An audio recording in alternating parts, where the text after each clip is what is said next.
Okay. We'll call the June 10th, 2025 Board of Supervisors meeting to order with the pledge to the flag, please. I pledge allegiance to the flag of the United States of America and to the republic for which it stands, one nation, under God, indivisible, with liberty and justice for all.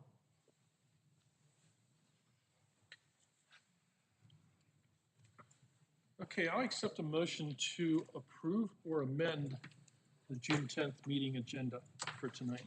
I'd make a motion that we amend the agenda to include fire services under 5.4. Okay, I'll second that. so noted. We got a motion and a second that we're going to add 5.4 fire services. Call for the vote. All in favor signify by saying aye. Aye. Aye. Motion carries.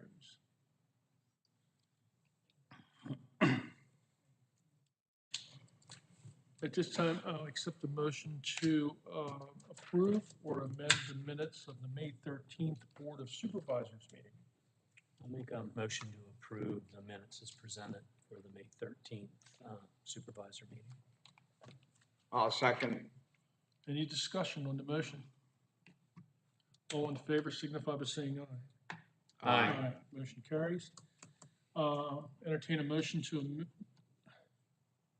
to approve or amend the minutes of the May 15th, 2025 financial review meeting. I'll make a motion to approve the May 15th, 2025 financial review meeting as it is written. I'll second that. Discussion on the motion. All in favor signify by saying aye. Aye. Motion carries. At this time, is there any public comments? If so, please grab a microphone, turn it on, or come up to the podium, turn the little thing on there, and state your name for the record.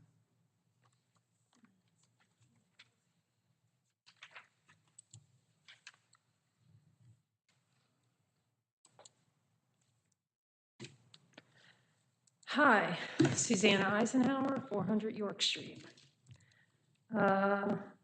Nothing's changed.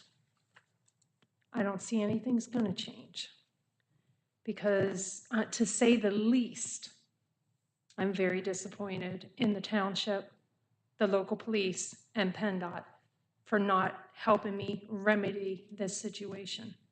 I would love to know what any one of yous up there on that board would do if this was your property. As far as this agreement for me to put up my ballards, the ballards aren't up, everybody, because they're only allowed to be 3 feet high. The clearance from the ground to the bottom of a tractor trailer is approximately 41 inches. So at 36 inches, they're clearly going to go over top of them, or probably, like the township's hoping, get hung up on them. And then this permit, if they get hung up and they become a nuisance, the township has the right to make me take them down. If I don't take them down, they could put a lien on my property. So who in God's name would even sign this, yet alone pay for it to protect your own property? And the reason they can only be 3 feet high is because I would be encroaching upon the clear sight triangle of the intersection.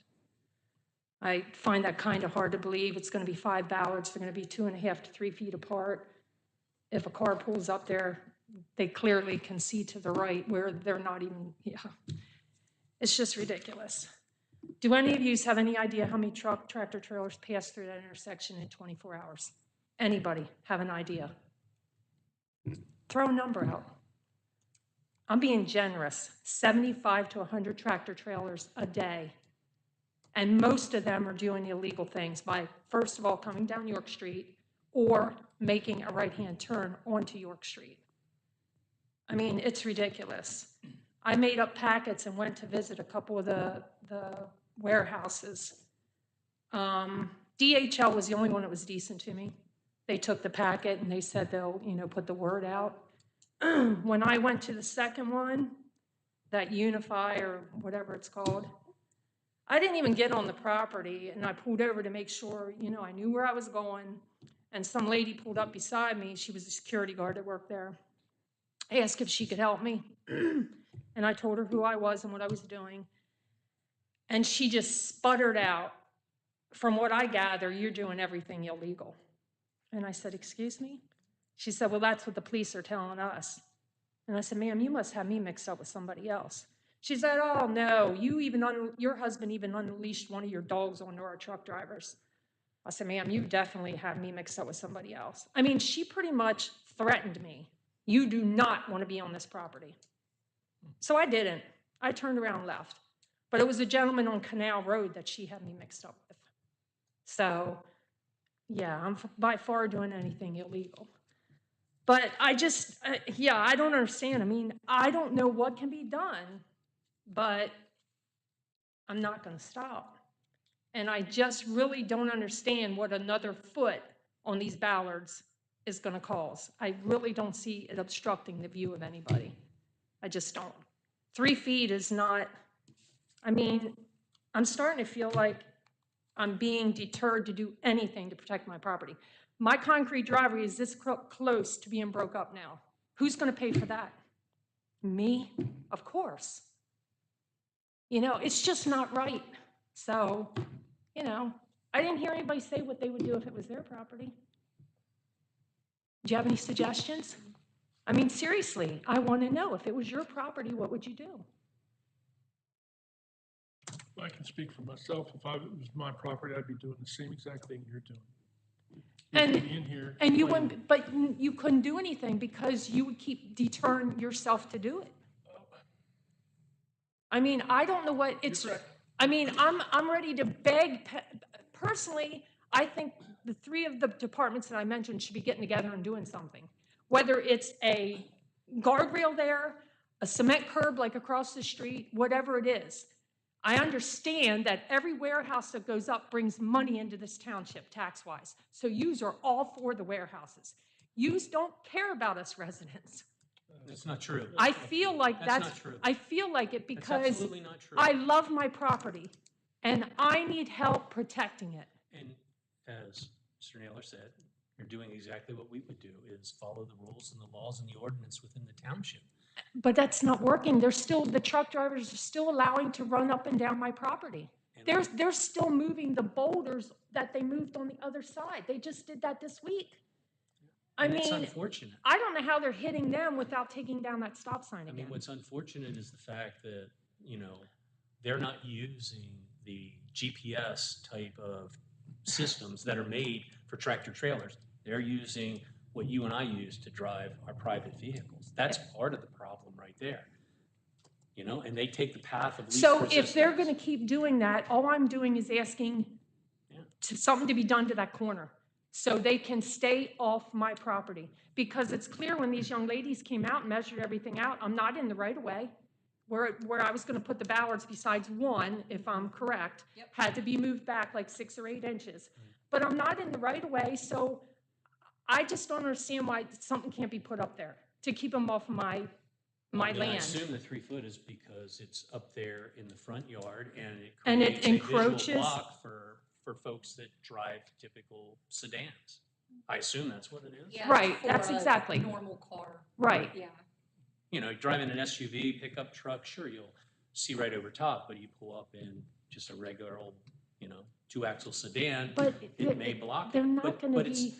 The unfortunate thing is, in my opinion, those sight lines and whatnot are created by PennDOT. All the traffic engineers across the states get together. They follow, what is it, the MUTCD, which puts guidance on where street signs are and all the roadway stuff. But engineers that do this stuff day in and day out make sure that when we're traveling, we have good sight lines. Do they sometimes get it wrong? Sure, we've seen that, and clearly your situation, unfortunately, is one of them. When that house was put in, yeah, it was all cornfields around here. There were no Yeah, and I'm houses. not disagreeing with any of that, but the street coming down is residential. That's why it is residential, for that purpose. And I wish we could do something more, but I mean, working within the confines of. what And our I would love to ordinances do a are. test and put 5 something up there, 3 feet tall, or 4 feet tall, because I want them 4 feet tall, 2.5 to 3 feet apart, and pull up in there in a regular car and tell me you can't see around that corner. I just find that hard to believe. We have them all up over my foundry, all throughout the shop for tow motors and everything else, and You know, I've done measuring, I've done everything, and it's just, I don't know what's gonna take, somebody to get killed, and if somebody gets killed, well, then they'll be suing the pants off of everybody. I mean, it's just crazy. And the trucks that I see blowing through that stop sign, I mean, 2 in 1 week, literally 3 seconds, and this person in his car would be dead. Yeah. And God forbid I'm in my yard working, because there was an accident not long ago, didn't involve a tractor trailer, but the one vehicle ended up in my driveway.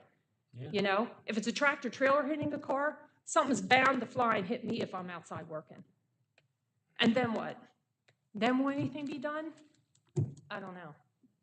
It's just, it's not, I just find it hard to believe that this is going to be allowed to keep happening, and I'm going to have to keep paying to fix my property. I mean, do you know how much it's going to cost to fix my concrete driveway? It's not going to be cheap. And why would I fix it? Because they can keep turning on it and crushing it. I mean, and the whole thing about the storm drainage, what is that? Like, why would that be my responsibility for these ballards? The trucks have already broken away the macadam to expose the storm drain, the sewer, whatever it's called, not drain. So more damage to that, why would I be held responsible for that? I don't understand what you're saying right now. In here, it says if the ballards cause an issue that causes damage to that storm pipe. That's because they're your structures that you installed. So if your structures damage a part of the right-of-way structure, then you would be held liable for the damage that does. Structure of Then that. that would be on you to take it up with. But when you the were out truck there, driver. did you see how far away that was from my corner? The whole point of that agreement is so that we are not held liable if your bollards end up causing death or injury to other people driving who might not be the tractor trailer, okay? And probably 1,000 other situations that could possibly happen. So the bollards are dangerous in that location for the simple fact of what you just stated, how many trucks are going over your corner right there. You want them to get hung up on your bollards. You pretty much said I don't want them to get beginning. hung up on my bollards. I think yous do. That's why you made them 3 feet. If they're 4 feet, they're not going to get hung up on them. They We don't can't. want them to get hung If they're up. 4 feet high, they can't get hung up on them.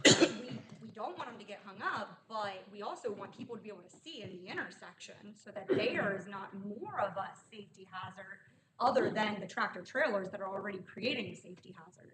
With the bollards in place, it is a bigger safety hazard. That's why we have that liability agreement, because we don't want to be held liable for your bollards. Here's what we can do. I know this is a tired old excuse, and we don't want to use this as an excuse, but this is a state road, a state intersection, and we have limited, very limited things that we can do. We have to ask the state to do anything. What I will do is I'll call our state rep. I will have him get a meeting with the PennDOT guy in this area.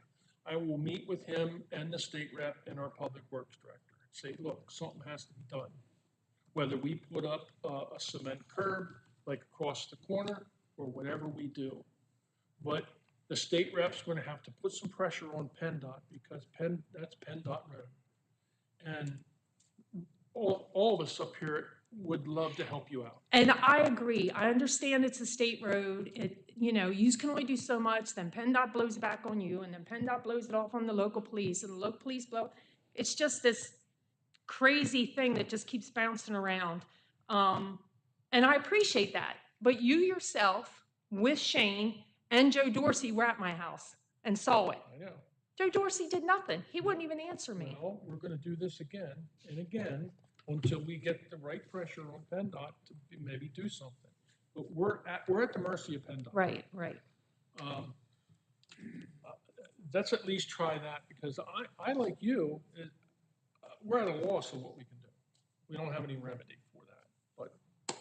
But let me work on this meeting. And Mr. Dorsey sat there and watched them turning and everything, but I want to go beyond that. I want a meeting on site with the PennDOT people. So. And I think, and I'll bring it up at the next police meeting.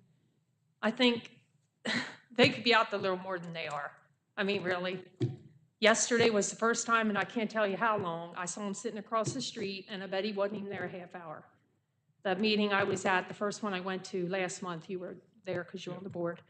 The one police officer came out and talked to me afterwards and said, you know, he has strict instructions for his guys every shift that if they, unless they're getting other calls, they have to come and spend an hour. And I see him everywhere else. I see him down at the Sheets. I see him at the CVS sitting. I see him, yeah, come on, get up here and write some damn tickets. Well, there's a story behind, if they're down at CVS or down here, that each municipality buys a block of time that the police enforce in our area.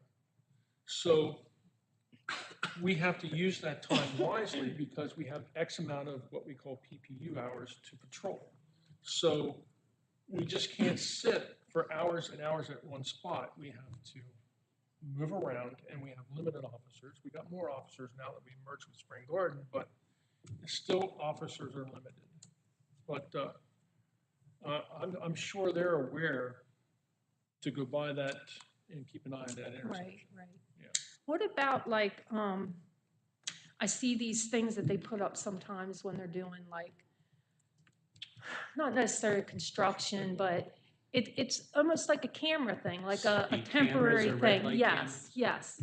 Like something, you know, it's like a temporary thing. It's not like, Well, there's red light cameras that are used. There's certainly the speed cameras. I don't know what would fit in The there. red light cameras are civil violations. yeah, Because to do the traffic or criminal, you have to identify the driver, oh, okay. okay? What I will do is I'll check with the police department if you're able to, I don't know, your property line back, you got a steep bank right there along your garage side, along 921. Oh, yeah, yeah, yeah, yeah. Okay, I was thinking maybe we can get the police to put the reader board sign there, a big message. Oh, I know what Tractor you're trailer, saying. no right turn or something. But I would have to check with them and get permission from you Yeah. where we can place that. Right, If it's on Musser's property, we'd have to get permission from Musser's Right, citizens right. to do that. yeah. Yeah, I guess you gotta hope though too to do that if they can, you know. The other day it was so funny because it was like 4:30 in the morning and I heard commotion out there. I was letting my dogs out. And there was a tractor trailer coming out of the street across from York Street. I don't know how he got over there. Couldn't speak a lick of English. He sat there for the longest time, got out of his truck, and was just, every car that came by was asking him. Finally, a tractor trailer came down York Street, another one, where he's not supposed to be, and he went over and asked him. And of course, he's telling him the wrong thing to do, and, you know, he finally asked me, and I forget where he was even trying to go. He couldn't even read and understand his phone. I'm like, what the hell are you doing behind a tractor trailer? You know, it's just crazy. But yeah, I thought maybe there was one of them, I see them around, I didn't know if they were something that they could take the picture of the truck and the DOT tag or Yeah. anything like that, no. Yeah. Because then I thought, well, they could just do their tickets that way and didn't have to sit there, you know? I think what you have in mind is no right turn ahead. For tractor trailers Yeah, or something. flashing. Yeah. We have the signs. PennDOT Yep, put the you got signs up. the two signs across there and then you got the sign right there on my stop sign that I'll tells tell you them. the same thing. On Shady Lane, we had 17 signs. And they still blew across the one lane, tractor trailer blew across the one lane with stone bridge. And they broke it up many times. And, you know, East Manchester's the only place that's having this issue. It's statewide. Yeah, And, you know, it's not that we welcome warehouses in the truck traffic. By zoning regs, they're allowed to build warehouses. We just suffer at the fact that truck drivers come from all over the United States, thousands of them. Some of them can't read and write English. They come in, you know, they come in one time, take a load out, and then 3 other people from another state show up and take their loads out. there's And even, like Dean said, they're not following the truckers' I'm trying to think of GPS. the name of the third warehouse that I went to. Their gates weren't open yet, because I was out early in the morning. It's the one that goes over Locust Point Road. It was that big warehouse back there. Oh, yeah, to Monte. So they actually, I mean, they have signs coming out of their exit to tell the trucks that they're not allowed to make a left turn, you know? And they used to have a left-hand turning lane there, but they put a big barricade up across it so the trucks can't turn that way. And I think, But we can't do that with Right. warehouses in our area. I think the other one that I went to, the first one, they actually have signs coming out of their thing too, telling them not to make left-hand turns. I mean, I think they're trying to deter them from coming up that way. Yep. But they still have a left-hand turning lane, so the trucks, of course, are still coming out of there and turning. DHL, I always forget what their name is. But yeah, We will continue to do anything we can within our power to help this situation, but we're limited. and I will continue to. I mean, I reached out to DOT, and of course, they said, what I'm doing is the right thing, and I have to keep contacting my three, you know. It wouldn't hurt if you contacted Senator Kiefer. She's a new senator for our area. Oh, really? Yeah, maybe she has better connections and rapport with PennDOT than. Is that K-E? K-E-E? Keefer. Dawn is her first name. Okay. Okay, thank you. I was listening. Thank you for your Yeah. comments. Anyone else have any comments? Okay, seeing none, we're going to move on to the emergency services report. Chief, how you doing tonight? I'm doing well. Good.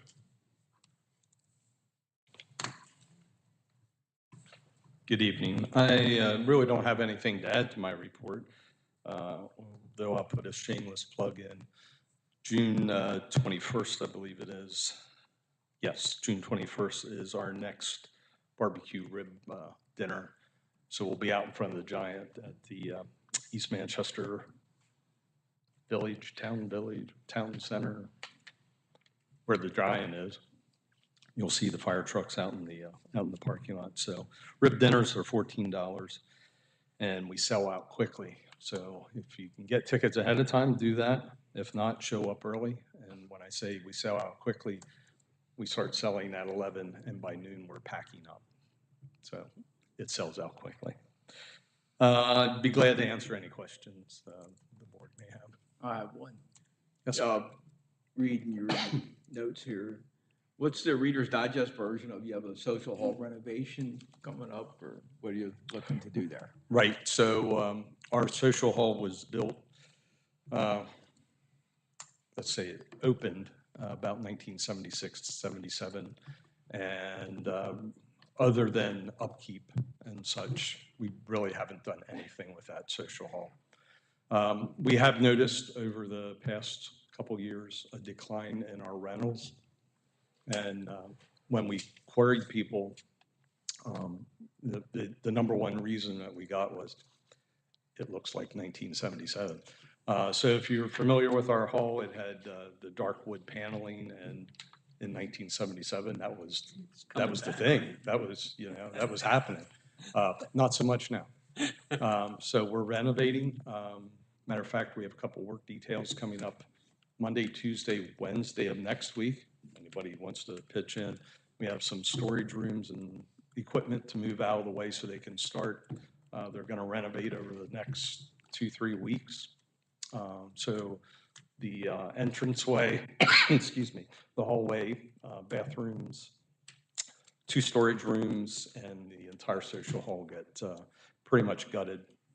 The walls come down, and they're going to redo plasterboard and stuff, and it'll be all new and modern. Bright and cheery. Yeah, we'll have, not unlike what you've done here, we'll have big TV monitors and such like that, simply to attract, wedding receptions and award ceremonies and birthday parties, and hopefully bleed over into some of the area businesses that need places for staff meetings and those type of things. So we're trying to make it community friendly and a usable space without having to go far out of town. And it also is an investment, because that's one of your moneymakers. Correct. We use that for our fundraiser. We have our own fundraisers there. The whole project's somewhere around 260,000, I think is the project. So it's sizable. But when you consider that nothing's happened to that building, I mean, we put a new roof on it just a couple years ago, actually, put a new roof on that building. We've replaced the roof top units, so the HVAC system's been upgraded and those kind of things, but now it's time to do the other stuff. So And then probably in the not too distant future, they'll be looking at redoing the kitchen itself. There's some renovation work that needs to be done there as well.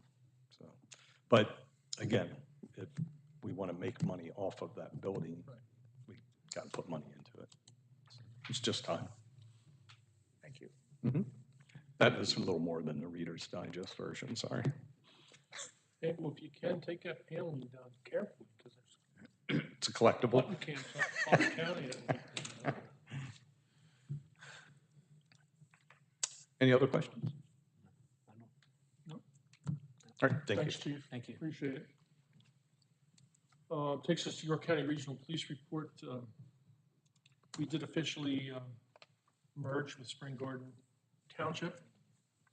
And that gives us a total of 80 plus officers.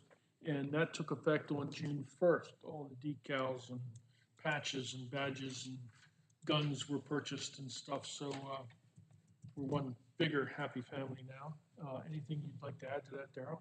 No, I think you covered it. Moving on to Northeastern York County Emergency Management, we had our scheduled meeting. And Christie, if you want to give the Reader's Digest version of that. Sure. Basically, we asked Mike if he felt, emergency management needed more money in his budgetary line item, and he said no. He thinks that his plan of putting the technology on a schedule should make us well equipped for the years to come and to be adequately prepared for 3 Mile Island reopening. And he's going to start doing tabletops in 26, since TMI is proposed to open in 27. We talked about him doing first night, what's it called, first night out? National Night Out. National Night Out. Yep, so he's going to do that event. You guys can think of any other events you think he should attend. He's willing to do so. Just let us know. And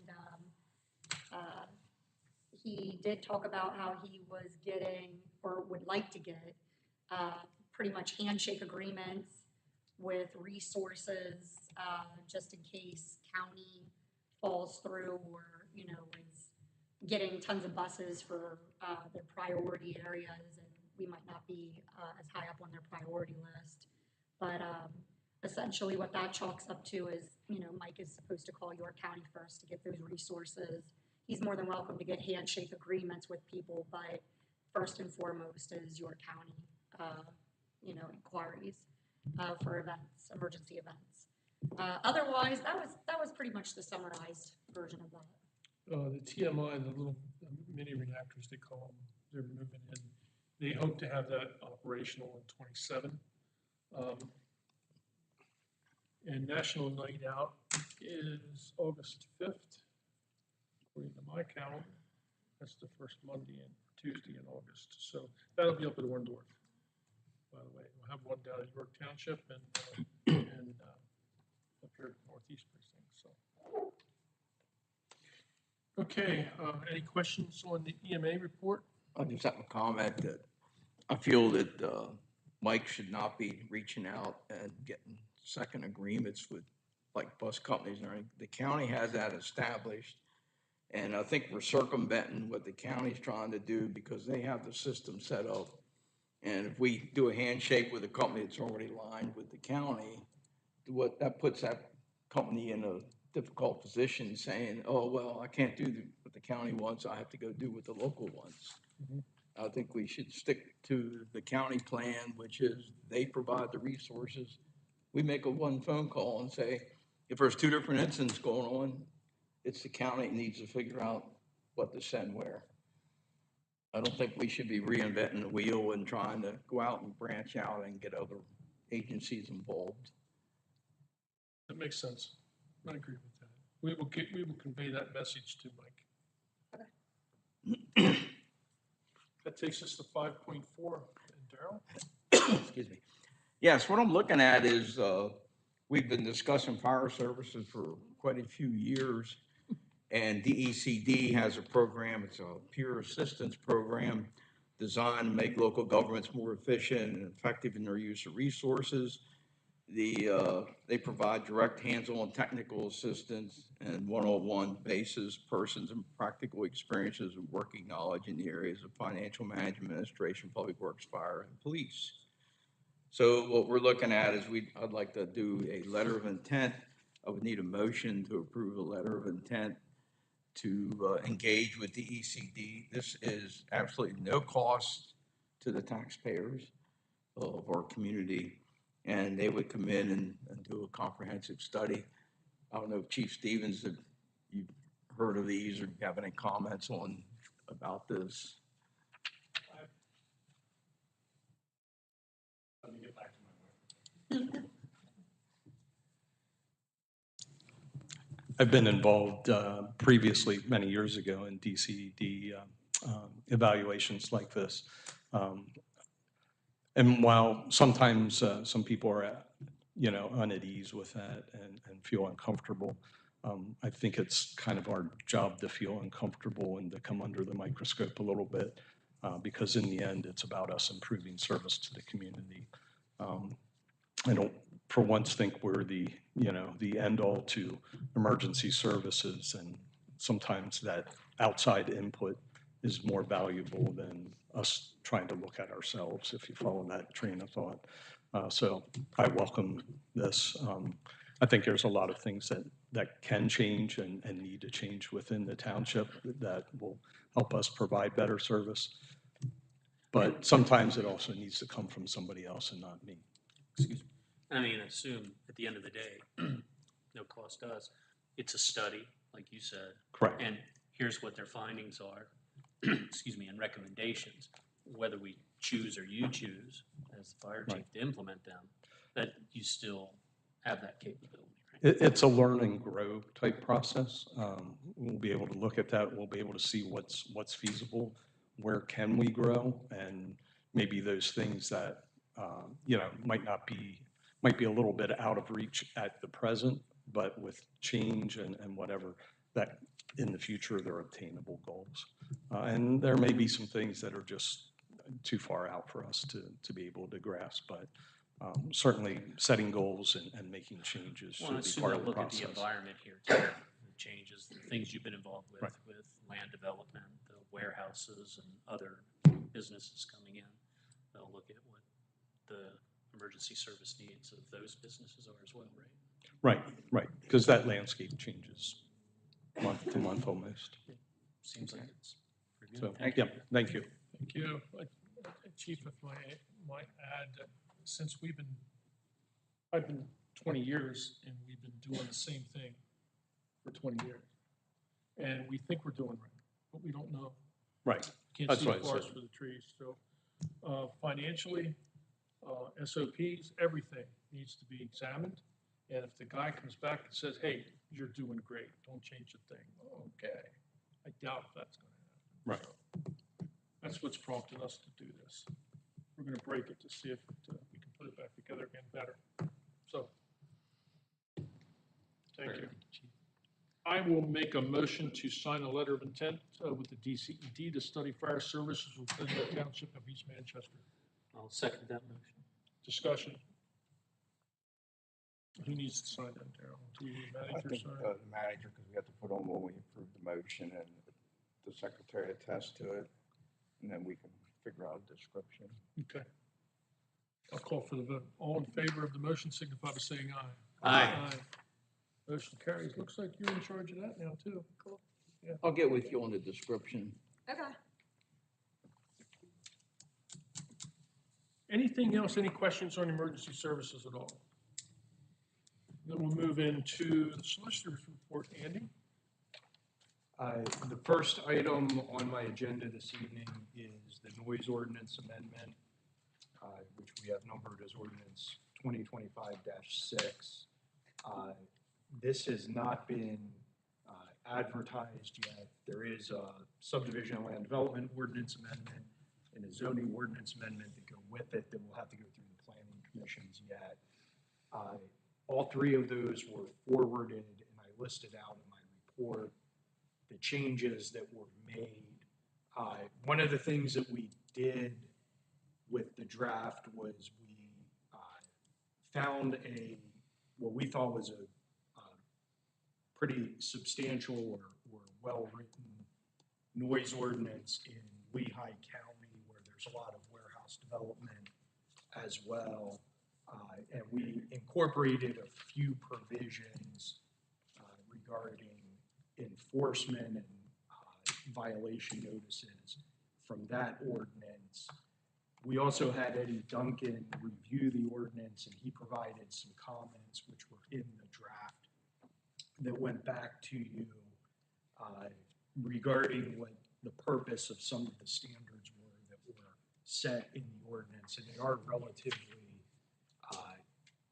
they are relatively customized standards for some of the concerns that were addressed with the township. We also, since the report went out, we got some additional comments back from Eddie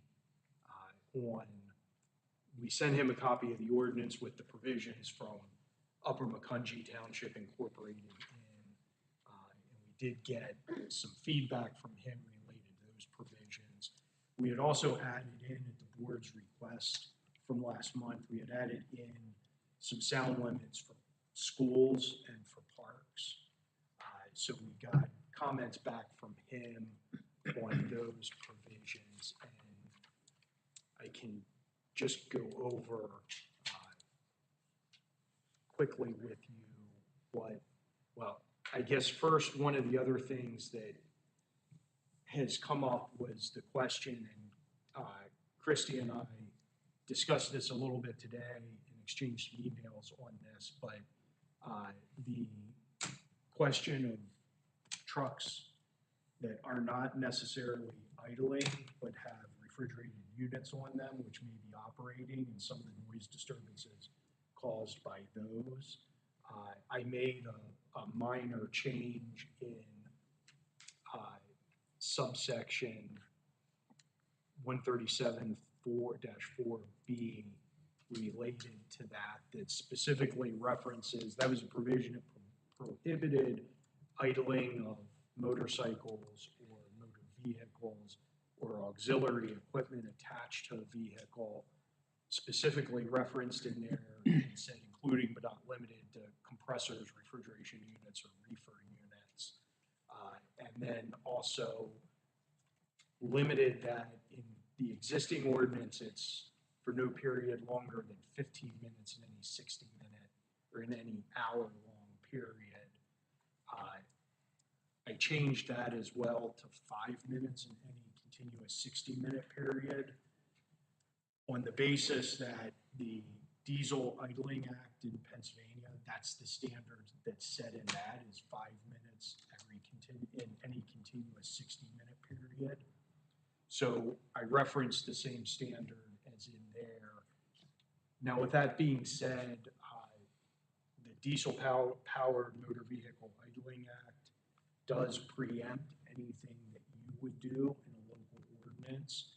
So I added just a savings sentence in your provision that says the subsection doesn't apply to anything that would be regulated by that act.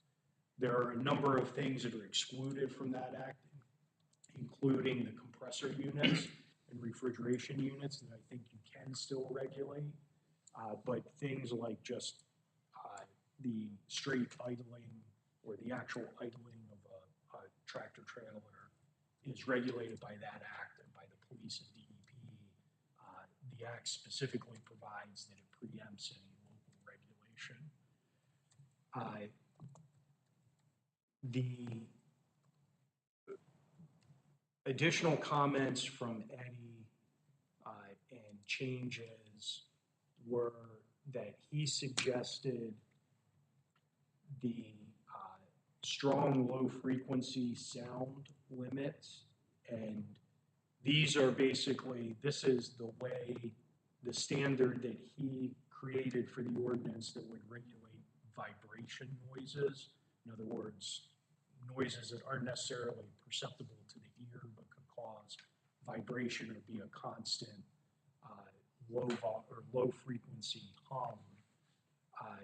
He suggested that, and he indicated that it's really a building standard. It's really how it impacts people that would be in a building. So he said applying that to public parks doesn't necessarily make that much sense. But he did say it's fine to do it. He suggested that if we do it, we apply the limit that applies to residential buildings instead of creating some other limit. And what he explained is that those limits are really differentiating between a residential structure would be thin walled or considered thin walled, so more sensitive to those vibrations. A commercial or industrial structure would be considered a heavier duty wall and less sensitive to those. That's why the standard, the limit is higher for commercial or industrial and lower for residential. With respect to schools, he said it really depends on how your schools are constructed. But assuming, and I think, you have some newer, your main school building in the township is a newer constructed building. It's going to be constructed to a commercial standard. He suggested either following the commercial standard, or he said the intermediate standard or limit that we had set would work fine if that's the case. He just warned if it's an older, non-commercial type of school building, it is probably going to be impacted more. That limit may be a little bit high. But I think given what the buildings are here, the limits that we have would be okay. And then with respect to the maximum sound limits at any receiving land, he suggested that the parks and schools be set the same as residential buildings instead of some intermediate standard. So I made that change as well. He had one or two other which I would consider non-substantive, but cleanup changes in the language with the sound or with the noise ordinance itself. With respect to the Saldo amendments, again, we're doing a Saldo amendment so that it requires sound studies with subdivision and land development ordinance applications. He suggested, or his recommendation was that we had in that if the initial sound model shows sound levels within 5 decibels of the sound limits in your ordinance, that they be required to submit a noise mitigation plan with their land development plan. He suggested that we change that from 5 decibels to 3 decibels. The main reason being the decibel scale is logarithmic. So 3 decibels is a significant, 3 and 5 decibels is a significant change. And he thought that if you're within 3 decibels, it's appropriate. 5 decibels is pretty far from the limit to be requiring mitigation. And then he also suggested that instead of requiring post-construction sound studies, that we make that permissive to the township, that the township at its discretion may require them, just on the basis of, his thought, I think, was that those post-construction studies can be expensive and burdensome to do, and they may not be necessary in every case. So that would give the board discretion, depending on the use, to require those post-construction studies instead of making it mandatory. And I'm okay with that change. You will be requiring the modeling study up front, which I think is the most important part. But that gives us, if we decide to get complaints, and we decide to do a study, we bounce that off that data, that base point. So if we do find a problem, they pay for the subsequent sound study. Yes, and that is one of the changes that we put in that is one of the changes that we pulled from the Upper Macungie Township ordinance, and we put in the noise ordinance itself. if there is a study required or testing required, whether it's part of an enforcement action or it's part of the subdivision land development process, or the township does the testing on its own and establishes a violation through that testing, that the violator or the applicant would be required to pay for those studies. And if none is found, we pay. And that's fair. Yes, that's correct. So, and then the zoning ordinance amendment, I think, is, as was submitted to you, except Eddie made a change, which I think is more stylistic than anything, but the noise ordinance refers to sound level limits now instead of saying permitted decibel levels. So he made a change in that to just reference sound level limits instead of saying maximum permitted decibel levels. Andy, I feel confident all three of us have spent the last numerous evenings reviewing the noise ordinances and the data center ordinance, and I'm gonna throw it out there. I'm okay with every one of Eddie's suggested changes. I'm looking for my fellow colleagues to chime in. I just want to summarize. So based on these changes that he's recommended from a developer coming in on the land development piece, they would be required to do a sound study. Yes, A model. Say, here's what we're building, this is the equipment we're using, and this is the type of sound output that would come from it.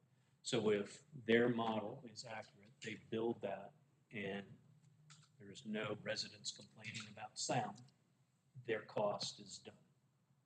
That's right. Okay. Yes. Or, I mean, I guess I would just caveat that if it is if they do a sound study and it requires mitigation, or it requires, or it has substantial sources of sound or noise, I mean, numerous chiller units on the top of the building or something like that. My suggestion to the board would be, in those cases, require, as part of the approval process and the development agreement, require a post-construction sound study. You can always waive that requirement if they get into operation and there just clearly are no issues. But there's a situation where no matter what a model says and no matter what design plans say, you could have a noise issue that could. It's equipment that puts out a lot of sound is what you're really saying. In other cases, I think you're right. It's only where there would be complaints post-construction in smaller industrial construction or smaller commercial construction. So my concern was, from the developer standpoint, it'd be a function of it's not an unlimited liability that they're potentially up to get. It's something they can calculate and put some dollars towards that as part of their effort to move forward with the development or not. Right, and frankly, if they have a good sound study done before construction, they should be significantly protected from that. Yeah, the modeling, they're gonna know what they're putting in. And then for the residents that happen to have these buildings come around, if they do feel that things aren't being met or they've got concerns, gives them a mechanism to come and gives us a mechanism to go back and pursue. And we do also have written into the ordinance itself that the township can have that sound study reviewed by its own sound engineer or noise engineer. Someone independent. Right, and can give feedback to the township, and those review fees or those review costs would be paid by the applicant. Yeah. So thank you for that. I would agree that after reading all this stuff, I'm comfortable with the direction it's headed. I just have a couple clarifications. Once this ordinance is approved and passed, then nobody's like grandfathered. They can continue making the noise they make. This ordinance would supersede that and say, yeah, you're in violation. So this isn't a land use ordinance, so that should be the case. That will get tested if you try to enforce it. So I'm sure that would be a defense Okay. from someone that they're grandfathered in and don't have to comply with it. But again, it's, it's a, it's a nuisance ordinance. It's not a land use ordinance. So I guess maybe to make a rough comparison for you, it's like if you pass an ordinance regulating ATVs, just because someone was running ATVs on their property doesn't mean they can continue doing it. So, Secondly, I'm assuming that, I'm not a sound engineer, but I'm assuming that, if we had a complaint on company A, he or she would go out and set up the equipment that only affects company A, would not pick up sounds from company B next door. I'm assuming that's, yeah, I mean, I don't know that there's a way to, I don't know that there's a way to identify and test just that equipment, although the model should help with that. If there are other things that are contributing to that sound, the study in the field is certainly going to pick that up. I don't know all of the details, whether directionally, and I'm sure some of that can be controlled by directionally pointing microphones and things like that, as to what sound is picked up. I think that's where the sound engineer comes in. And so, for instance, if when this goes into place, if residents came in and had complaints and we wanted to act on it, we would take the risk of, commissioning a sound study for that particular business. They'd go off and do their magic, so to speak, and come back and tell us it either does or does not violate this ordinance, right? Right. the last comment I have under 137.3 prohibited acts, subsection C. It says operating and permitting the operation of any tools, equipment, vehicles, or machinery in construction operations, hammering, drilling, demolition, or other similar work in sweeping the parking lots in areas adjacent to residential districts. My question is, it's between the hours of 9 p.m. and 7 a.m. We have waste collection companies, refuse collection companies that will call and say, hey, it's long, hot summer, humid days. We need to start at 6 so our employees stay healthy and we get off early. That doesn't affect that, does it? Well, I mean, this, and I think that I can answer your, that. I just read that in the contract with Republic Services because I was looking at the violation sections. Basically, if they get approval from us, then they are excluded for that day. Okay, but then our approval is going to supersede what the ordinance Right. says. And they do that, even for, if they're gonna get really scorching hot temperatures, they'll contact me, the day before and say, hey, can we start an hour early? And we say yes, because obviously. Thank it's you, that gonna be answers hot. my questions. Yep. I have a couple comments. The original intent to get Eddie involved, and I was in on the Zoom call with Eddie, and we discussed using this sound model. We got to understand that a sound model and a sound test is different. What I'm interested in is Eddie coming in and we have a projected warehouse going in parcel X, Y, and Z. So he would come in and he would do a study with the standard air handling equipment on the roof. He would also take into topographic and geologics, the geo makeup of the ground, whether it's in a valley or a little gully, or if there's another large warehouse to the side of it, which would bounce the noise. That's what I want to see projected for a model before the building's even built. So that we can do preemptively, we can tell them that we want sound mitigation on this side of the building. And he agreed that AI allows them to do that now. So I think this is a good thing for our township. I wish we'd had it years ago. Yeah, I think the model that they use as well has been, and the modeling software has been around for some time, and it has been tested. They've been using it for like wind projects for a long time. They've been using it for warehouse projects and things. I think it does do a fairly good job. It generates a map that, and it does take into account topography, but it generates a map with ISO lines showing the sound levels as you travel out from the sound source. It assumes that all sound is downwind, so it assumes wind is originating at the source and blowing out 360 degrees. It assumes, atmospheric conditions that are ideal for the propagation of sound. So it's a conservative model on top of that.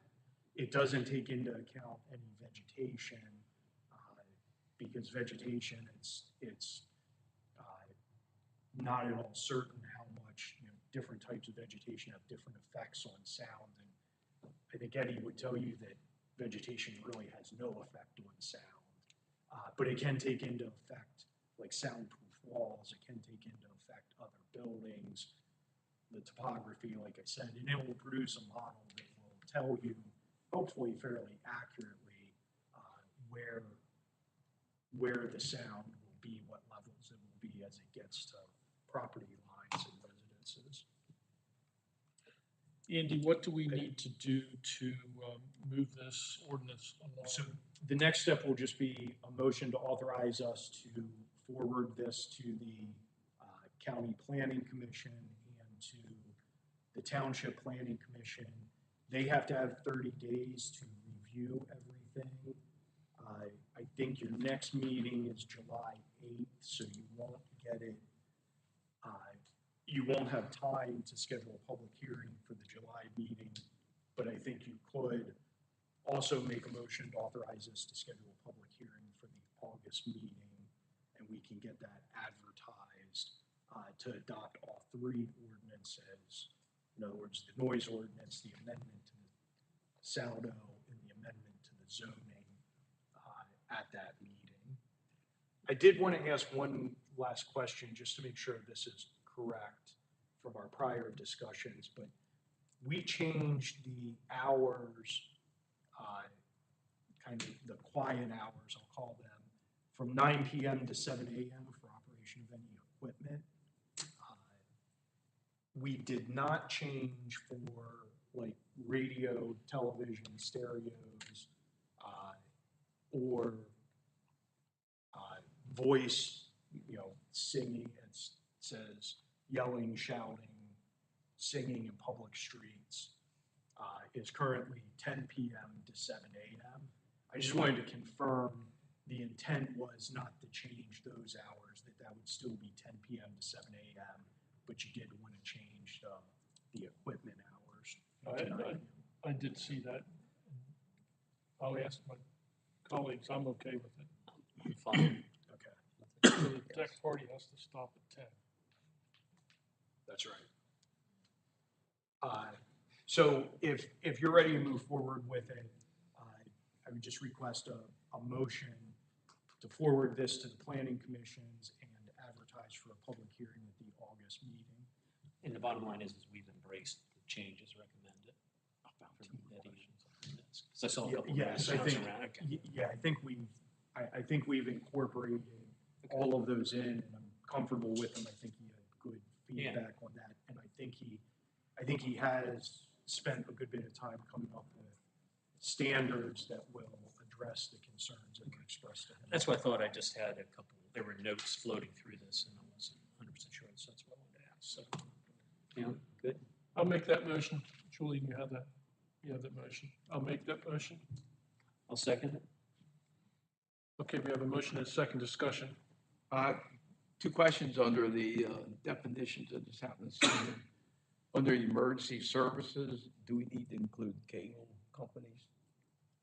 We list all the other utilities. We didn't include them. I guess it's and this is I think at your discretion, do you consider those a public utility or not? In other words, is it something that you want to include in? I think we can. You're right. It's not specifically listed out in there currently. I guess from my perspective, when I see public utilities and essential services defined in ordinances, in most cases, cable service isn't included in that because it's not technically a public utility, but there's no reason why it can't be I included would in this probably definition. include it because my internet goes down. I get bored. No, it is. I mean, pretty much everyone relies on it. Well, aren't they under Because- the purview of the PUC, Andy? They are not. They're not. Interestingly, and we discuss this every time you redo your cable franchise agreement, but the Federal Communications Commission regulates their content. The only entity that regulates their actual service is the local municipality. So that's why your franchise agreement is so important. When you adopt it with the cable companies, the PUC does not regulate their service. If there's complaints by customers, they can't go to the PUC. The FCC also doesn't regulate their provision of service. Your franchise agreement actually has those service standards in it and requirements for them to respond to complaints and penalties if they don't. So the cable services are outside of that PUC jurisdiction. The PUC does regulate telephone service, but that's separate from your cable TV service. I would see the cable out during nighttime storm restoration. They usually are daytime guys. I'm indifferent, but, you know, I just know that a lot of folks rely on having access to the internet. So we can add, I don't see any problem with adding that in. I don't see that as a problem. It's a big catch that it's not in there currently. Okay. Second? Yeah, but last comment here is, sorry, I can't find the section there, but it dealt with the apartment complexes. It had noise from the side and up above, but didn't really say anything about floor. If I'm on the second floor and I hear my neighbor downstairs pounding, Walking on the ceiling? but I'm trying to find my note didn't stick to where I wanted it. Well, so these are all standards that are measured at the facade of the building. I guess what I would say is it's difficult to enforce noise inside the building, and I think, you know, the board would have to consider whether you actually want to get into something like that. I would feel that'd be more landlord-tenant issue. Yes, landlord, tenant, or just civil disturbance that. Okay. You go. No. Okay, we have a motion and a second on the floor. Any further discussion? Call for the vote. All in favor of the motion signify by saying aye. Aye. Aye, motion carries. That takes us, so we will get that to our planning commission for the June 26th meeting, Andy? Yes, we Okay. should get it there in plenty of time. It will likely not go on to York County Planning Commission meeting. We should be able to get it there in time for their July meeting. That would be the goal. So, and then you would have comments back from the August meeting. It moves us down to 8.2. We felt it important for us to get, and that is the data center ordinance. We found it's important, we feel that it's important that we get ahead of this and be proactive and make sure that we have ordinances in place in case anything like that ever moves into our area. So go ahead, Andy. So what we pulled together at this point is very rough. This came up at kind of the last minute before we were getting our report ready I think Christie asked us to try to have something in draft form. When we were getting ready to send this over, we also saw in the news that Middlesex Township had just adopted a data center ordinance up in Cumberland County, I believe. And so we found that ordinance and we sent that along as well.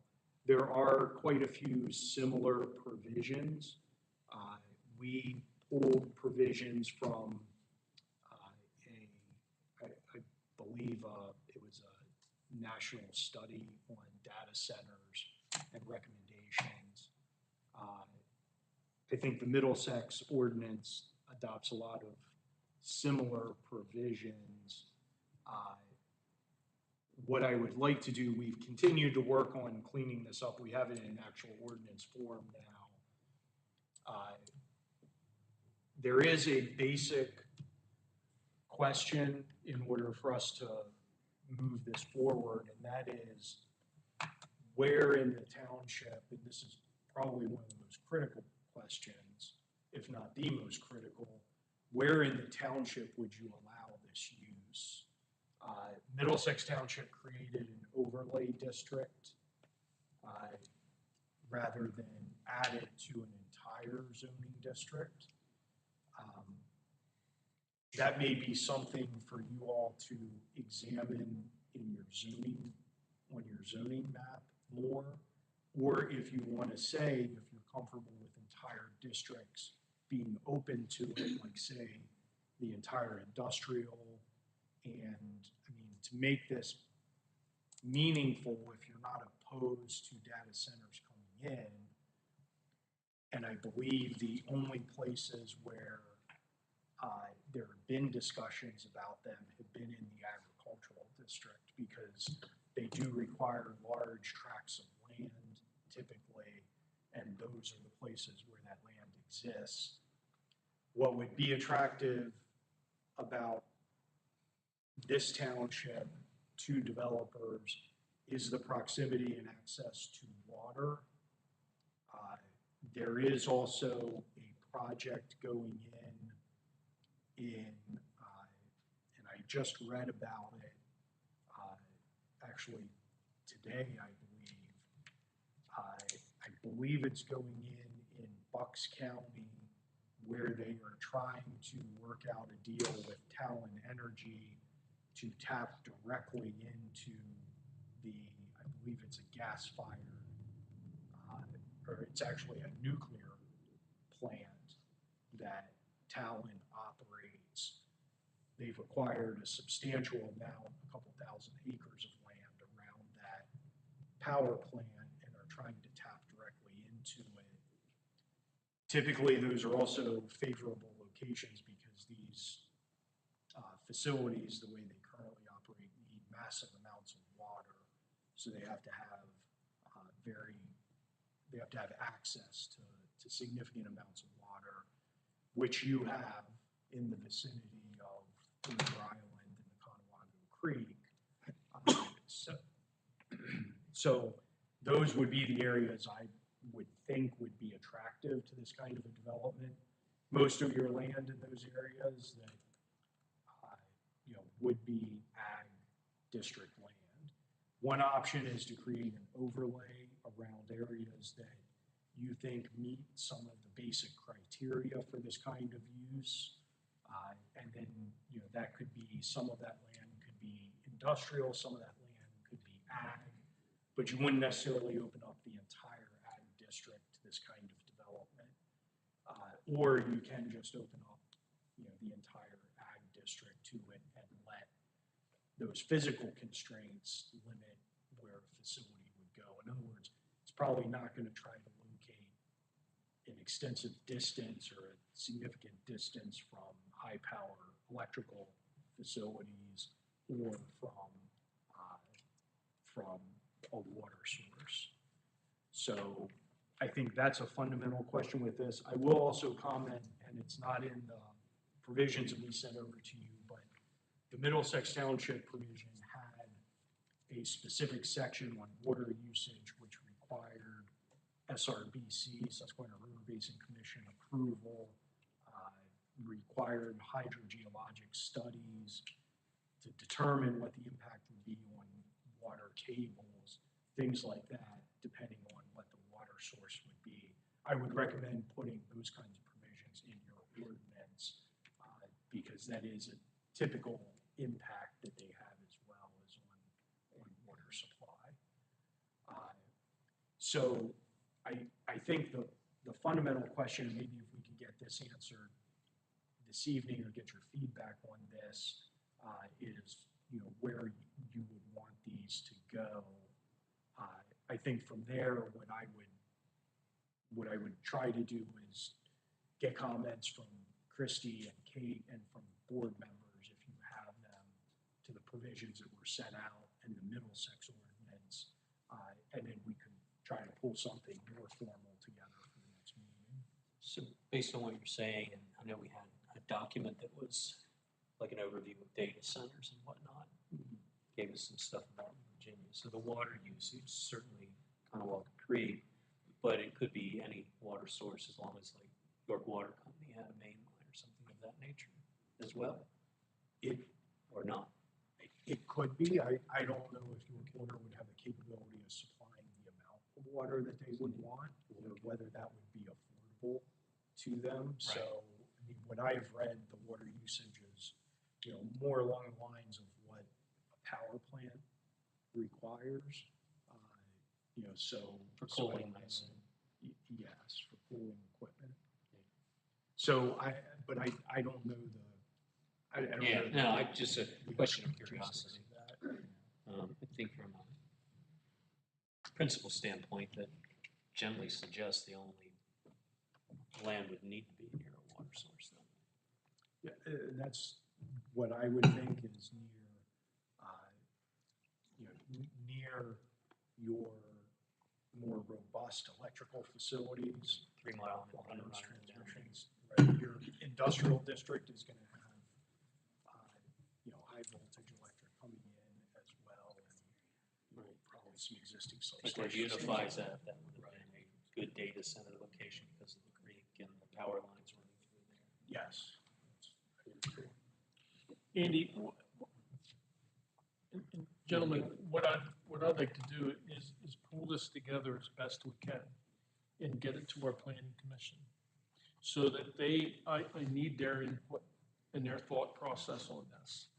And when we do, I hope to be at the planning commission meeting when they start discussing this, and I can answer any questions, but I need their input into this, whether we want to do an overlay district, which we all know that data centers have certain criteria that got to be met, so we can almost identify where these areas would have to go. Or we do it in ag land, but I'd like to get it rolling as soon as possible. Okay. We can have, I mean, if the board would like, we can put together, take what we have so far, get Christie and Kate's comments and any comments that Byron may have and Layman, and put those together in a draft ordinance to circulate as a first round for discussion with the planning commissions. If you That's what that's what I had in mind, because we're gonna make mistakes, and we're gonna miss stuff, and that's okay. We can always go back at a later date, but I think it's imperative that we get something baseline. And I think from a principled standpoint too, some of the things that you put together from the various pieces of it that at least stuck out to me was some of the aesthetic looks, Right. vertical and horizontal, so it doesn't just look like a box right. type of deal. I mean, I had the opportunity to be in some data centers down in Loudoun County and some other places, and they are massive buildings. So those things stuck out. I think as far as limitations go, I think normal height limitations, I don't know about square footage size limitations, I don't know if that applies. I'd be concerned about height because of emergency services and things of that nature. Doesn't mean they couldn't ask for something. So the building size will be dictated and limited by your building coverage percentages and the ordinance. That's what I would think. Yeah. What so was, you what do was the have- question? About building size, I said, I was just kind of hitting the principles, the things that jumped out at me, which I like the aesthetic things that were listed in here. Didn't necessarily want to restrict size other than the size restrictions we already have in our land development stuff. I'd rather not restrict size. So you have I believe you have a maximum lot coverage percentage as well as a maximum building percentage in your ordinance. That will restrict the size depending on the size of the Right, lot. so if they The bigger the lot, the bigger the. 100 building. acres, they can do X, if they do 50 acres, they can do Y. Right, but I don't think you need an absolute cap on the size of the building. It would just be based on the lot coverage coverage. percentages. Yeah, like the one ordinance that's 80,000 square feet, a height. I like the setbacks listed in here though. The setbacks, I mean, it was like 1,000 feet from residential and 300 from like uses or something. And I was like, that's probably good because these things apparently emit a lot of noise. Or they can, so. Well, again, that's where the nuisance ordinance comes into play in the modeling. Right, and these ordinances do have, the Middlesex Township ordinance had a requirement for noise studies up front as well, which would apply. Well, I do want to say, I know that I didn't get to say it during the noise discussion, but I just wanted to remind everybody as well, maybe more for the audience, if anything, that the noise engineer did say these commercial and industrial buildings and uses are legally allowed to make noise, so they're not going to be completely noiseless. So I just wanted to put that out there. So whatever the normal level of, a data center is, even if it's not meeting our ordinance, maybe there might be a standard eventually in the law and case law that would stump our ordinance. So I just wanted to put that out there, which is another reason why I like the 1,000 square feet from residential as a setback, because it gives plenty of space. Right now, our industrial buildings are only like 100 feet from residential. So. And that's exactly the type of thing I want to roll up the sleeves and work with planning commission to get their thoughts as well. Because this would be a unique development coming in. It's not your standard warehouse. Sure.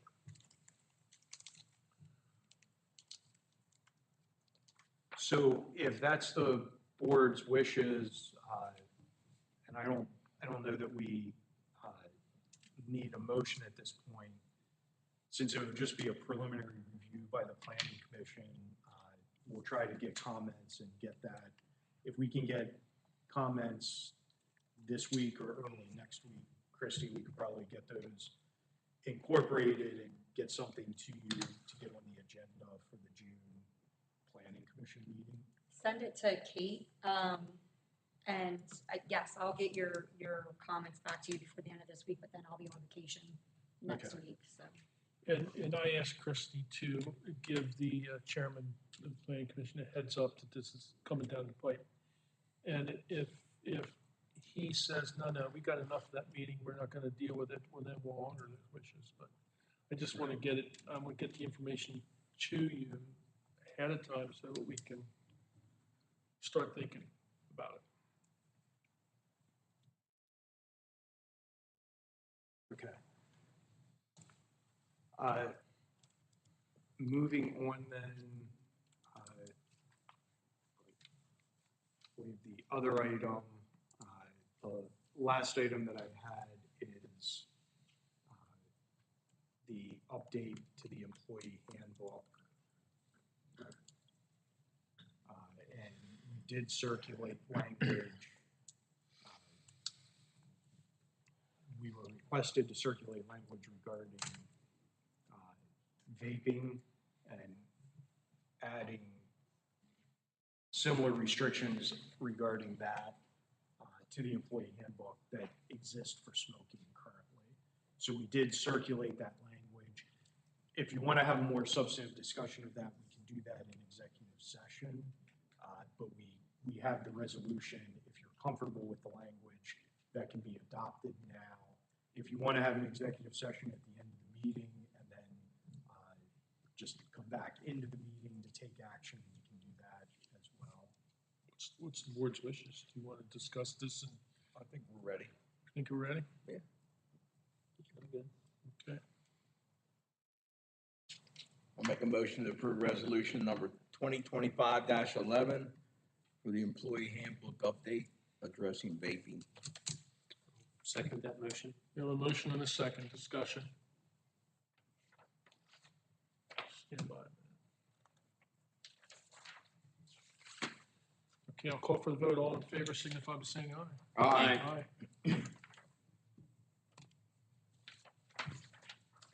And that's it, unless there's any other questions from my report. I did have. None, Yes. none for me, Andy. I want to thank you for the extra rushed work that you did with those ordinances to get us off zero and get us started on that. I appreciate that.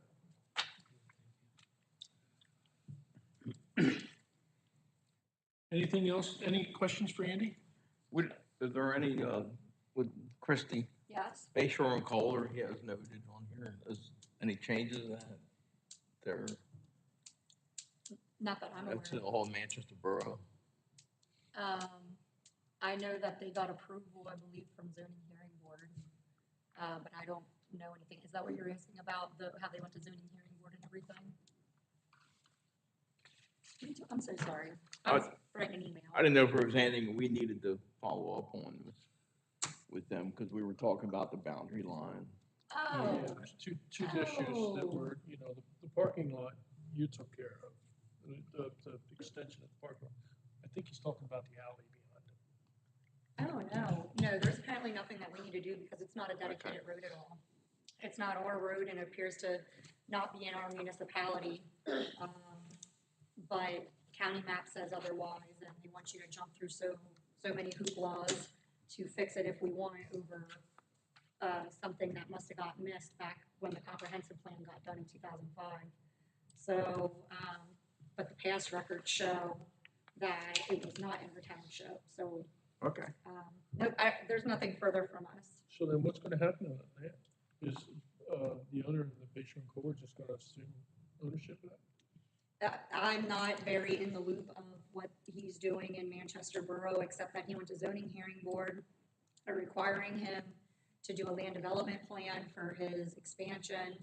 And I don't know if he's gonna take any kind of legal pursuit to, claim that easement or, what looks like no man's land, really. Well, they have been They've snow been- removal. They've been maintaining that for at least 20 years that we know of. Okay. Does that answer your question? Yes. Nothing else for Andy, then I'll go to Byron. Okay, first item on my list is the North Sherman Street PennDOT update. The one thing I need to get done is to reach out to Mr. Snyder and get a temporary easement from him to replace the pipe that's on his partially outside the PennDOT right away. It's outside by maybe like 4 feet. And I just have to get PennDOT requiring me to have his permission to go replace the pipe that's already there, that's on his property. And we have a Zoom meeting on Monday for everyone to get an update of where we're at with this whole process. So that's the one thing that I don't have completed at this point in time, but I just need to reach out to him.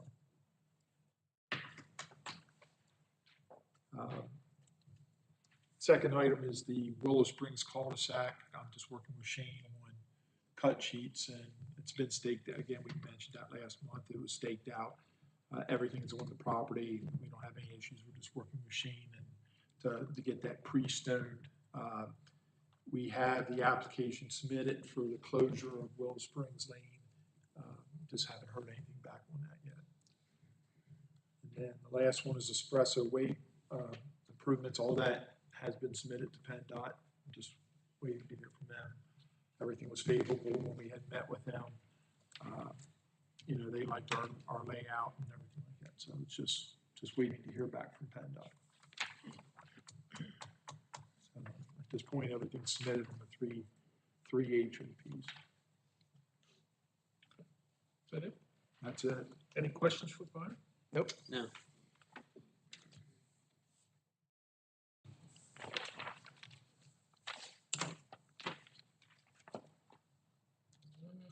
Takes us to your report, Christie. York County, takes it Northeastern York County Sewer Authority minutes. Anybody have any questions about those minutes that are burning? I know for the audience out there that we have a vacancy on the Northeastern York County Sewer Authority Board, and we're looking for a member to fill that slot. So if you're interested, please let us know. Yeah. Deputy Chief Brian Rizzo is interested. No one wants to deal with sewage?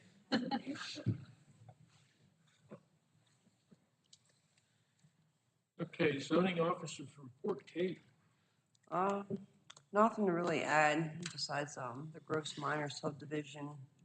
They plan to submit for the planning commission either July or August. Other than that, I don't know if anybody has any questions or anything. What about zoning? You down in the code enforcement? Or not yet? Yeah, that goes kind of hand in hand with code enforcement. The planning commission, just there for the meeting date, correct? Right. Okay. So code enforcement, any questions? Yeah, so on code enforcement, I saw that there was a resident that you'd taken some legal action on, if I remember correctly, and then back doing it again, is that correct? Yeah, yeah, he's violating again, So so. what's, I think What's we'll discuss that in executive.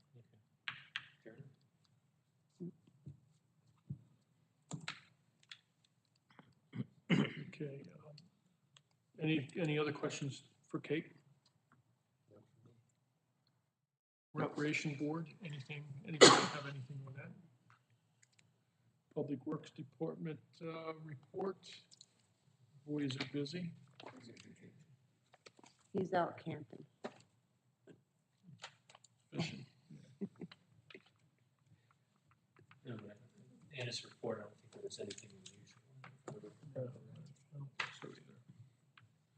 Okay, so that, are we ready to go down to 12, subdivision? Okay. So that takes us to 12.1, final subdivision and land development plan for the Orchard Business Park. Phase 2, Lot 2.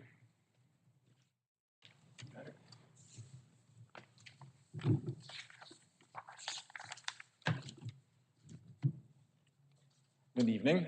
Josh Hoffman with Pannoni Associates, here with Brian Johnson with Kimberly Properties, representing the final subdivision land development plan for Orchard Business Park Phase 2, Lot 2.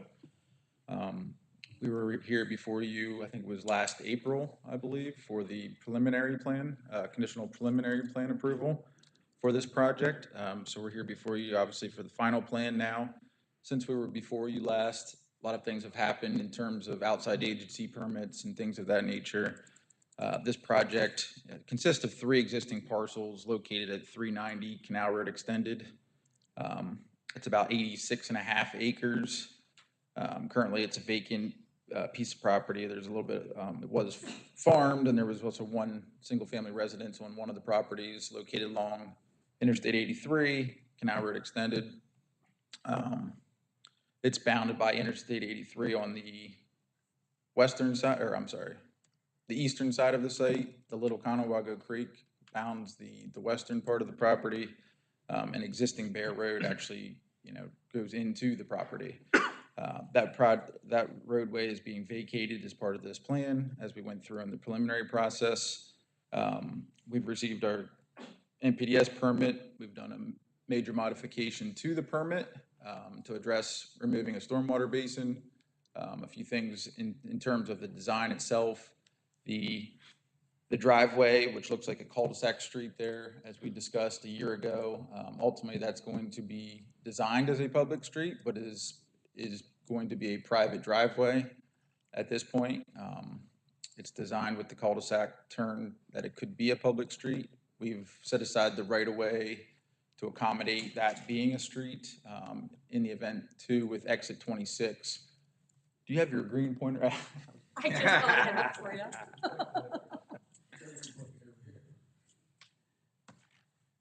So we've basically designed, this lines up with the Canal Road Betterment Project, this four-way intersection here. We've designed this to accommodate for a potential off-ramp from Interstate 83 here, which would be known as exit 26, potentially in the future. So what we've done is we've accommodated that and set aside right away along 83, for that to potentially occur someday. Ultimately, this whole Canal Road Betterment project, the second phase of the project is going through the PennDOT approval process. And ultimately, we acknowledge that this roadway work has to occur before we can essentially construct and operate this facility. It makes this a truck route, ultimately to get to the two different exits. It's our only access point into the site. As I said, we're kind of bounded by the creek and Interstate 83, so we have very limited frontage along this part of the project. The total square footage is approximately, let me see, here's the number.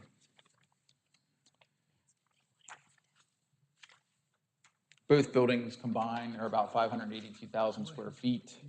This is a single loaded type facility, smaller building in the front of the property, and then a larger cross-dock facility in the rear of the property. Various stormwater basins and whatnot. We're protecting existing streams and wetlands and things of that nature.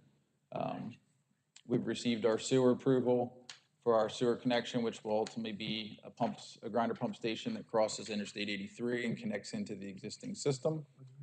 We received our sewage planning, everything related to that. We were before the Planning Commission at the April meeting, actually.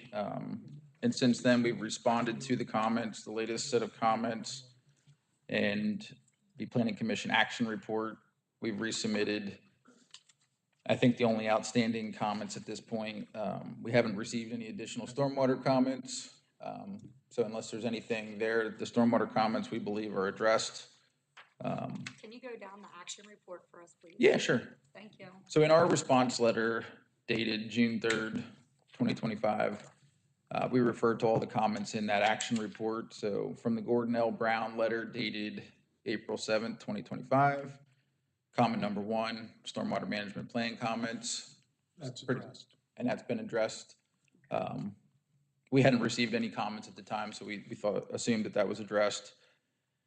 Comment 2A, referring to owners association documents. While there's not going to be an owners association here, the easements for shared access and things of that nature, that's an acknowledged at this point. I think Kinsley's working with the solicitor ultimately to, the documents, and we have easements depicted on the plan and whatnot, but there's going to be a document for, the responsibilities of that. So I think that 2A is still being worked out. 2B, signatures, we've provided the signatures on the plan for purposes of submission for this meeting, but ultimately we acknowledge those signatures will be on the plan, with the final version to be recorded. Comment number 4, related to right-of-way, in conjunction with the Canal Road Betterment Project. We acknowledge that if there's any right-of-way change, currently what is shown on our plan is coordinated with that design at our driveway and along the frontage of the property. But if there's something that changes that needs to be reflected on our plan, we would acknowledge that would be done, prior to our plan recording. Comment number 5 refers back to the Andy's letter dated April 2nd, 2025. We've provided the updated exhibit 3.0, which will go in the developer's agreement. And then what we've done, that update was essentially to add the emergency access drive around building 1. So building 1 is the smaller one in this location here. So the comment was really, Sorry? I said bless you. Oh, I'm Someone sorry. said- I think you said question. I'm sorry. So if the off-ramp, if this situation were to ever happen where this becomes an off-ramp, it would basically create an issue with our access to our property. The property exhibit 3.0 would ultimately create access around this portion of the site here, to be able to, serve both of these facilities. And the comment was to provide an emergency access drive around building number 1, which is what we've shown on the exhibit 3.0. Comment number 6, we've added it was requested that we add not available until constructed by Canal Road Betterment Project and accepted by PennDOT to one of our construction entrance notes. So effectively, there's an existing entrance into the site, which is Bear Road right now, and ultimately that's being vacated. There's a culvert crossing right in that location. The proposed driveway lines up with this 4-way intersection down here. So basically what we've done is, we can't utilize that existing entrance. We have to wait for this to be constructed in this location so that we can use that as our construction entrance and cross the creek, because there's a box culvert that would get installed there for access into our site. So we've provided that on the plan for number 6. And then from York County Planning Commission's letter dated April 7th, 2025, the signatures of the owner, which we've already discussed, and they're on the plan for submission to this meeting. And I can go through, so there's six waivers on the plan. I'll be happy to go through them if you like, but they were all approved with the preliminary plan. So unless you want me to go through them, they were approved with the preliminary plan. They were approved. Okay, so then just to clarify, it appears item 2A is open. We keep signatures open by default because you have to give them to us for recording, so. Understand. 2B is open. Item 4 is open. Item 5 is technically open. And I have item 6 is closed, correct? Or should that be open? I have item 6 is closed. Okay. Yeah, it's construction. All right, and then item 1A from York County being signatures again, we have that just open. So on comment number 5, we did provide the updated exhibit with the emergency act. I think that one should be addressed. Yeah, Lehman and I looked at it, we're fine with it. You're good with it? Yeah. Okay, so then we'll close that. Very good. Okay, so then item 2A, 2B, item 4, and then from your county, item 1A. All right, great. Do you guys have any questions for Josh? I do not. Andy, I think we're ready for a motion to conditionally approve this. Would you like me to get down over, when I make my motion, all the items on this? Yeah, I'm trying to get to. I mean, another item on that action report does encompass all of your comment letter, Andy, so that, I mean, I'm not sure if that suffices or if you want him to take down. I mean, I don't, for the record, I don't mind going down and And then we can just put that as an exhibit to the minutes.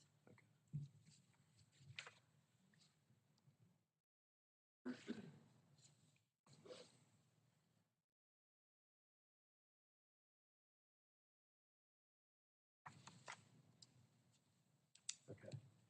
Yeah, this is I just wanted to make sure that you had The one- developer's agreement, stormwater agreement, that's the proposed approval. And I can just go down through all these and just highlight what they are. Yes. Okay. I think that's fine. And just to update the board, we do have all of or most of the deeds, a form for the deed of dedication, for the confirmatory deeds. I was working and reviewing all of that today. The developer's agreement has been circulated internally. We have comments on that, as well as the stormwater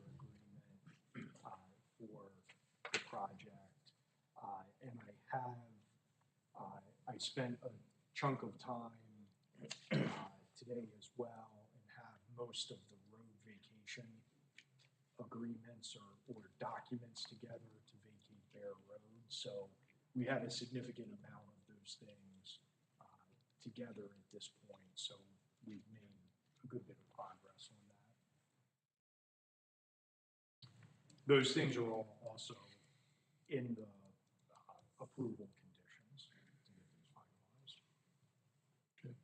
finalized. And I want to add something before I forget. One thing that got discussed at the planning commission meeting was the desire to see this parking lot here connected with this internal driveway in the event that the exit 26, came to fruition. Because in their original plan, they were proposing this to pretty much stop here, and then this would be the only entrance and exit. So they did provide that as an exhibit, just so you know. Okay. Which is what Lehman requested for safety purposes, and of course, that helps Chief Stevens for emergency purposes as well. And speaking of that, Chief, do you have any comments? You good to go? It's as good as it's going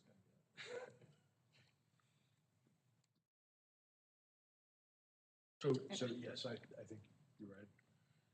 Okay, I make a motion to conditionally approve this as a final plan with the following open items. Item 2A, Owners Association documents. Item 2B's signatures. That was item 2B, sorry. Item 4, dedicated right-of-way. And item 1A, the certificate of legal ownership and signatures. All right, And just to clarify, 2A is a signature, 2B is the which is which? 2A is the Owners Association documents. Okay, 2B is signatures. gotcha, thank you.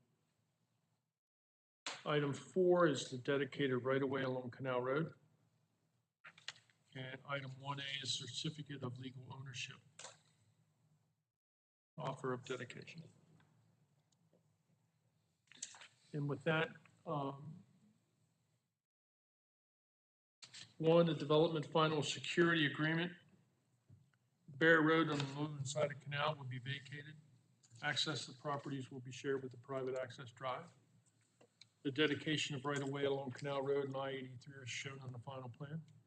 Relocation of the shared private access drive and improvements in the event the access ramp is constructed. This agreement will contain Exhibit 3O as an exhibit detailing the relocation of the driveway in the event of the interchange connected that we just went over. Future right-of-way is shown in the final plan. Use of occupancy of the buildings will not be permitted until the connection of the shared private access drive to Canal Road. The posting of financial surety for construction of public improvements. Posting of the 24 months maintenance security for the public improvements dedication to the township. Construction access will be over the shared access drive. Connection of the sewer line to the Northeastern York County Sewer Authority system on the eastern side of I-83. Developer agrees to make a contribution following final plan improvement in the amount of $250,000 that can be used for the future traffic signal maintenance. The payment will be made in 2 installments. Stormwater maintenance and monitoring agreement is recordable form, will be required in accordance with the 199-32B. Developer shall execute and record a declaration of easements, covenants, and restrictions. Developer will enter into an amendment to the Canal Road Betterment Project Developer Agreement and related agreements, providing for the revision and design of the construction of the intersection. Insurance of the Canal Road Project HOP, providing the completion of the intersection of Regional Way. Canal Road and the shared access drive will be a condition of final plan approval that must be satisfied prior to plan approval. Full funding and escrow of developer's obligation under the Canal Road Betterment Project. Developer will provide a solicitor review and conveyance deed, informatory deed, legal descriptions, Developer will provide for solicitor review the subdivision deeds for the reconfiguration of the lots proposed on the western side of I-83. Developer will need to meet all the comments set forward on the review letters. Okay, and can I name this as an exhibit to be included? Yes, there were a couple of typos and just organizational points in there, no substantive changes. We can attach a copy of that to the minutes if you want. Yes. And that'll be the letter that goes out. Yes. So, Okay, and I think that concludes my motion. Do we have a second on the motion?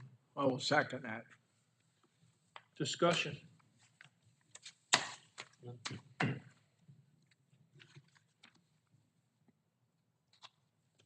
Call for the vote. All in favor of the motion signify by saying aye. Aye. Motion carries.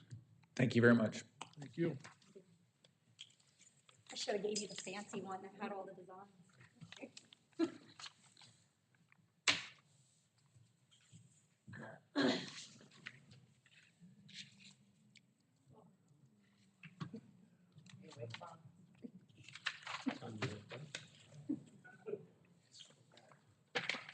Do Chief Rizzo. Yes.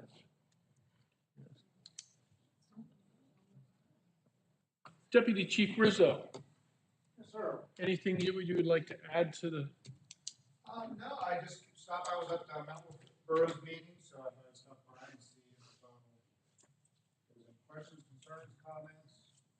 Yeah, we have a whole list of. yeah, we do, 2 pages. I did give a brief report that June 1st, we're all one bigger happy family now, decals, patches, badges.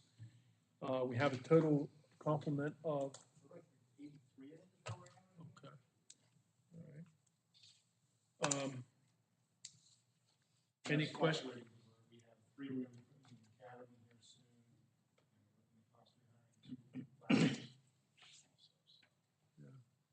I tried to explain to the audience that we have tractor trailer complaints. We have noise complaints of noises that are going on behind our commercial district that we're trying to address.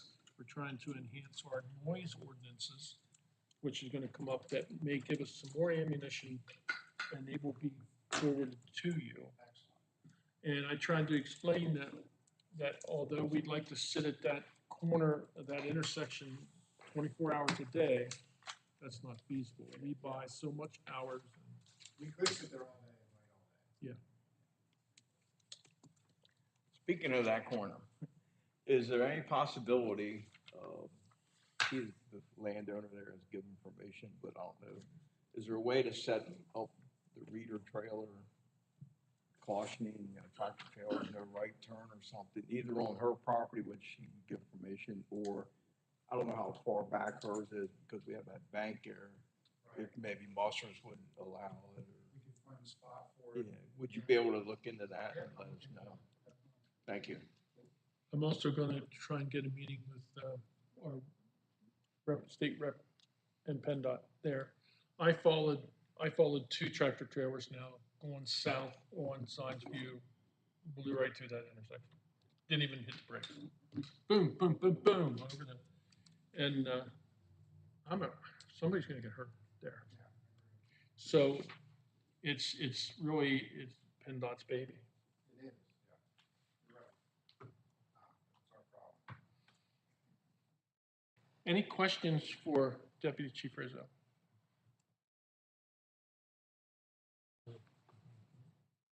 Thanks for coming. Appreciate it. Thank you. I'd like to make a motion to pay all bills. I'll second that motion. Discussion? Under that, I would like to, I don't know if I need a motion, but I would like to authorize our financial person to allow Med Ed to withdraw automatic payments. We have like 7 Med Ed bills we get, and they charge us 50 cents for each one to process, and I think that's ridiculous, but I know that if there was an issue with an electric bill that would be brought to our attention. Well, let's act on, I second the pay all bills and let's act on Okay. that. So I'll call for the vote. All in favor of the motion, signify by saying aye. Aye. Okay, so now you want to make a motion that we allow our accountant to pay the med ed bills that reoccur on a regular basis electronically. Yes. Electronic It's withdrawal. automatic withdrawal, what she needs, right? Yeah, she already has them on the electronic payment Yeah. list, but She yeah, needs they're the not automatic. they're not automatic right So now. we're, Right. so we're mailing them a check. That's correct. No, Okay. no, the electronic payments are the ones that are paid by credit card over online. So we're paying our electric bill with credit card. Yeah, it's because they give you less than 30 days to pay them now, and by the time we get them, you guys sign them, and then we would get the check out. We would sometimes be late. So you when we just- did that So resolution, you just want to add them to our automatic pay list every. I suppose that's what Daryl is Yeah. getting. Yeah, so Yeah. it's like the things, the reoccurring expenses that happen in the normal course of business so that we don't get a late fee or something of that nature. We're not paying them by credit card, are we? I thought we authorized earlier in the year or last year that go ahead and pay these utilities. By credit card, No, with it the wasn't by- resolution. It wasn't supposed to be with credit card. I didn't, It's supposed to just be like, that's Yeah. the normal course of business. It was like rinse and repeat standard expense. Uh, Maybe we misunderstood each other. I don't want to speak for Jen, but I don't know what those, Why don't we get some more You know. details on it before we do it then? Because I'm confused. yeah. Okay, we have our financial review coming up in August, so. We do. Yeah. And I know I'm coming down to sign checks one of these days. Okay. So I can talk then. Christie, okay? well, I won't be here, but yeah, you What? can talk to Jen. Yeah, I'll talk. Okay. Okay, We'll wait till the Yeah, we'll August wait to for that. straighten that out. so that moves us into supervisor comments, Dean, Nothing to add at this point, thank you. Darrell. I really don't have any other than Happy Father's Day coming up. Okay, do I have? I don't think so.